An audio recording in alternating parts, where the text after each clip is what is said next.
All right, a manic Monday. Bad day for equity markets with the Nifty and SENSEX suffering deep cuts. Actually, it's a bad day if you're invested in pretty much everything. Let me just pull up the three points of view which show you how terrible it has been for investors. It's been a day of wealth erosion.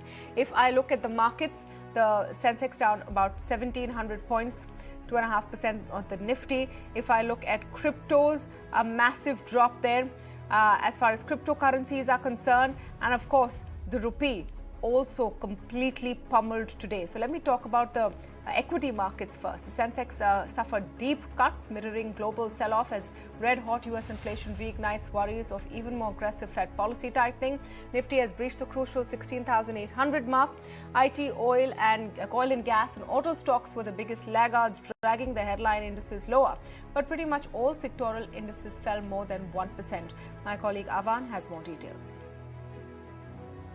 It was a manic Monday that played out on D Street, a vicious sell-off, and that can largely be attributed to the fact that US inflation is at a 40-year high. Investors are very jittery ahead of the US Fed decision. The dollar index is above 103, and FIIs are relentlessly selling. 15,774 is where we wrap the day after seeing a recovery from the low point. The Sensex nosediving 1,400 plus points. The broader market seeing a brutal sell-off, and no sector being spared the carnage. In fact, you had the PSU banking sector that was the worst hit, followed by media, metals and PSU banks. Within the frontliners as well, only two stocks out of the Nifty 50 holding out in the green. Names like Bajaj Finserv, Bajaj Finance, Tata Motors, Coal India, Infosys, even something like Reliance Industries and SBI succumbed to a bout of vicious selling pressure. Within the broader universe, RBL Bank took the heftiest knock, 23% in trade on the back of the new management taking charge. Brokerages downgrading the stock. Something like Suntech, Network 18, MRPL, Wellspun Corp, Tanla Solutions, Delta Corp and IBREL also a huge knock in trade. A significant market cap has been eroded. The Nifty Bank as well as the bank have reached some very crucial and decisive levels on the downside. And now we're staring at deeper cuts on the anvil owing to what the US futures have thrown up. Well, it's been quite a knock for the Dow as well. Just a quick look at what's happening in international markets before we move ahead. And, the worries of the Fed are weighing heavy on global markets as well, on Wall Street as well. The Dow down about 700 points right now. S&P 500 also 3% in the red, and the Nasdaq also nearly 4% in the red as we speak. So now, how do you make sense of all of this data that we've just put across? Steve Sosnick, Chief Strategist at Interactive Brokers, is with me on the show today. I'm also pleased to welcome Devina Mehra, Chairperson and Chief Investment Strategist at First Global on the show. Great to have both of you on the show. Steve, let me just get a quick sense from you on the pain that we're seeing on Wall Street. It's the second trading session in a row. And will we expect this kind of volatility till the Fed's response and the final outcome of the FOMC meet later this week? Good evening. Thank you so much for having me. Yes, I've been sort of saying all along that we should be expecting volatility as the Fed switches from accommodative to somewhat restrictive. And the problem here is that markets, I think, realized very suddenly that the Fed really hasn't been all that restrictive until now. And so I think people got very nervous that they were going to have to go more than 50 basis points at the current meeting. There's some likelihood that they could go to 75. I don't think so, because the Fed tends not to like to surprise markets. So many people are starting to look toward the July meeting or the subsequent meetings for bigger than expected interest rate hikes. All of this is not market friendly. And to me, the key metric is US 2-year note yields, which are very, very almost essentially risk-free securities. They're up 40 basis points since the numbers on Friday morning. And to me, if you have risk-free rates, basically getting clobbered, if people don't want to own risk-free assets, what chance do you have if you own riskier assets? And you could see it, the riskier the asset, such as stocks, getting hit harder, the riskiest assets, such as crypto, getting hit the hardest. I think it all stems from that mentality. Devina, what are we seeing in the Indian context? because, people are not sure whether they're well in the middle of a bear phase or is the bull rally just taking a pause? Are Indian equities finally catching up to what's happening around the world? How do you look at it? Hi. So one thing is, of course, that India had a very long period of underperformance when global equities were doing far better.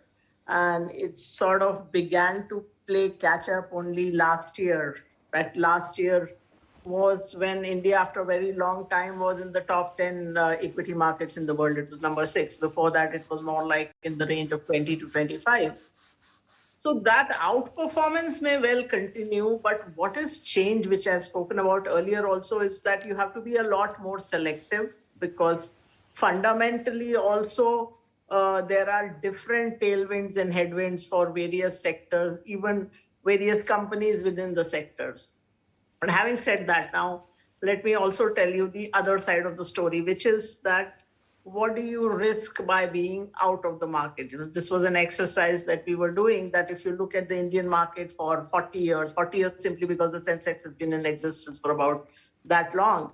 And if you were invested all through that period, we all know that compounding and that, that 100 rupees you would have invested would become 44,000 rupees approximately. But what if you missed out on just a few good days? So if you missed out on just the 10 best days, you would, instead of 44,000, end up with 15,000. That's a 65% drop in returns. If you missed out 30 best days, your returns go down by 90% from 44,000 to 4,000. So those are the numbers. So the point being that you cannot afford to be out of the markets and miss out on that big move, especially when the markets have corrected to some extent. So now my recommendation will be to be, if you're looking to invest X amount, maybe spread it out over 2-3 months, but start getting back in selectively. Again, it may not be the same stocks as they were the last time around. That's never the case. Even the Sensex companies that we started out with, most of them are either gone or irrelevant. So it may not be the same stocks at all, but the market as a whole, I think, is in a range where you should look at getting in. So what are the themes that are looking interesting to you right now, Devina? We have some persistent sort of factors which are going to be around for a while. So you're going to have crude at higher levels. Inflation is here to stay for some time. Things like private investment demand, rural are maybe not going to be firing for some time. So what looks like safe bets to you? Yeah, you're right. Some of those things, in fact, I have been talking about long before everybody started talking about it, that there is a demand problem, which was there to start with, and which has been aggravated by inflation, because the inflation is cutting into household budgets. So anything which can be postponed, whether it's a two-wheeler purchase or a durable or even a shampoo, is getting postponed. So that's the backdrop. Rupee depreciation you spoke about earlier, that's something I've been talking about since last Diwali at least, that in 2022, the big macro risk or the base case that we see is a significant rupee depreciation. This Russia-Ukraine and the commodity price hike is only aggravated it, but it was very much on the cards given the RBI's accommodative policy for a very long time, the fact that rupee had been in a band for a long time. So so therefore, in terms of equity investments, things which are sectors which are either exporting goods or services, or they are import substitutes, those are things that look interesting. So IT services, textiles, capital goods to an extent. Of course, energy is a theme worldwide, so that continues in India as well. Selectively chemicals, but chemicals, you have to look at where you are in the value chain and whether your input prices are going up or your output prices are going up. Telecom, so those are some of the areas which we are looking at. Autos, again, very selective, because autos, again, you see this big dichotomy where at the entry-level car or two-wheeler side, there's no volume growth. In fact, two-wheelers volumes are at where they were 10 years ago. Whereas on the high-end premium cars and SUVs, you see demand. So this time you have to drill down to sectors or individual companies in order to make a case, instead of like how it was in 2021 when a rising tide lifted all boats to a lesser or a more degree, but everything went up basically. Yeah, we're definitely not in those times of, unbridled optimism all around. So we'll have to be more selective. But the large theme, Steve, I want to come to you on this. The inflation has become a global problem and harrowing, of course, different economies in different ways. Give us your sense of what we can see later this week from the FOMC. If there's a 75 basis point sort of hike, what does that mean? If it's lesser, what does that mean? What are the cues that you're looking out for? This is a tricky question. Yes, inflation is a global phenomenon, and realistically, the Fed only has the ability to influence one aspect of it. Inflation at certainly one level is a monetary phenomenon. Too much money chasing too few goods. They have the ability to rein in the amount of money to some extent, but they can't improve the supply chain. They can't do anything about the Russia-Ukraine situation, which was a huge exogenous factor on the whole world that is creating inflation in so many different ways. And so they really have a very difficult line to toe, because it is they don't want to shock the markets too much, but I think the market at this point is demanding that they do something more about inflation. And I think if they don't do anything beyond what they've been saying so far, which is 50, 50, 50, for the next 2 to 3 meetings in terms of basis points, I think the market's going to want something more, whether it's a bigger quantitative tightening, faster pace there, or faster pace of rate hikes. But I think just saying we're going to keep to our path isn't going to satisfy the markets. On the other hand, if they go to too much, that could also panic the markets a little bit. I think what we actually need to see is, does sentiment get so bad before the meeting on Wednesday that maybe a lot of the worst fears are priced in. And this is maybe part of what we're seeing today. I want to make the question a little broader, Devina, and I mentioned it in my introduction to the conversation. Over the last couple of years, you saw Indian investors get bolder, maybe willing to take more risks. And today you've seen a situation where cryptos are continuing to be pummeled. Equities, of course, are. Do you think this is going to lead to sort of a pullback by the retail investor, or has the retail investor now tasted blood?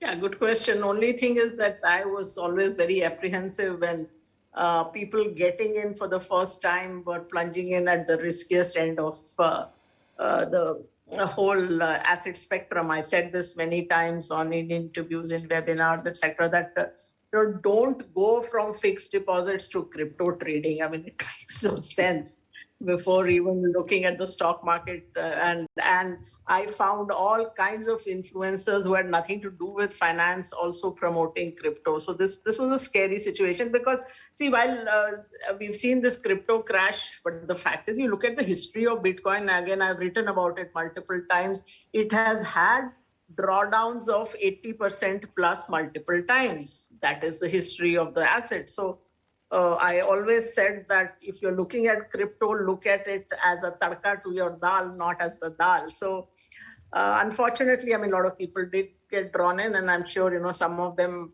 after getting hit may not come back. People who've gotten into equities, I mean, it depends. If you were looking at trading and making money, maybe some of that froth will go away. But I think number of people who have come in might likely stay. But the pace of retail investors coming in, that might slow. A whole lot of people who had even opened Robinhood accounts and thought they were great at trading US equities, that kind of froth will go away. Steve, do you see a sort of ripple effect of the crypto meltdown on other asset classes? Yes, I do. I think Devina made a good point. I think you have a lot of relatively new investors who joined the investor world by investing in the riskiest asset there was, which is crypto. They did great for a while, but it was momentum chasing at its worst. And I'm even going to add to what you were saying.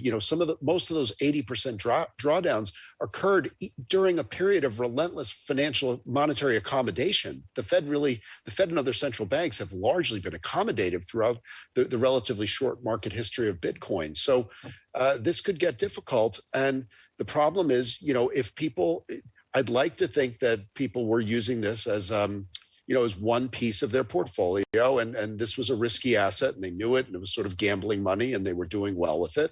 I wish that were the case. I don't know that it really is. The U.S. Super Bowl, the biggest advertising event. I wrote about this at the time. It was dominated by crypto companies advertising, and this was more or less right around IPL. We saw that on IPL. Which is the biggest thing here, and it had everyone's antenna up on what's going on. So similar story there. Absolutely, people are the same no matter where you are in the world. Yeah. Just last word, Devina, as we wrap up. How long do you see this pain lasting? So if you look at the global markets, I think. You might see an interim rally, but for the entire thing to play out, of inflation being at a 40-year high, about where you are in the interest rate cycle and the kind of unwinding that is required, it will take a long time. I mean, you are really in, if not in territory, which if not in living memory, is definitely out of the career memory of most of us. Or I think almost everybody in the market. Last time we had sustained inflation and all that in the 70s, I wouldn't have known what Fed was and even the name, so let alone anything else. So, that is somewhat of a concern as to, because you really have to go back to history books to see how this could play out. As far as India is concerned, as I said, my call currently is that you will outperform, but you have to be selective in what you buy. But it is time to at least buy some things. Yep. Because any case, there is no safe haven in fixed income either globally or in. Sure. For sure. Your 5.5%, 6.5% tops on FD pre-tax is doing nothing for your 7% inflation. No, if you want to be in fixed income, at least be in fixed deposits. Don't be in bonds or fixed income. So you're saying the good old FD, is still better. So whatever is your allocation for fixed income, at least in fixed deposits, you know what the rate you are getting. Yeah. And so when interest rates rise, the bond prices come down, and therefore you actually lose out. Yep. All right. Thank you so much. Pleasure to have you on the show, Devina. Hope to have you back soon. Steve, likewise.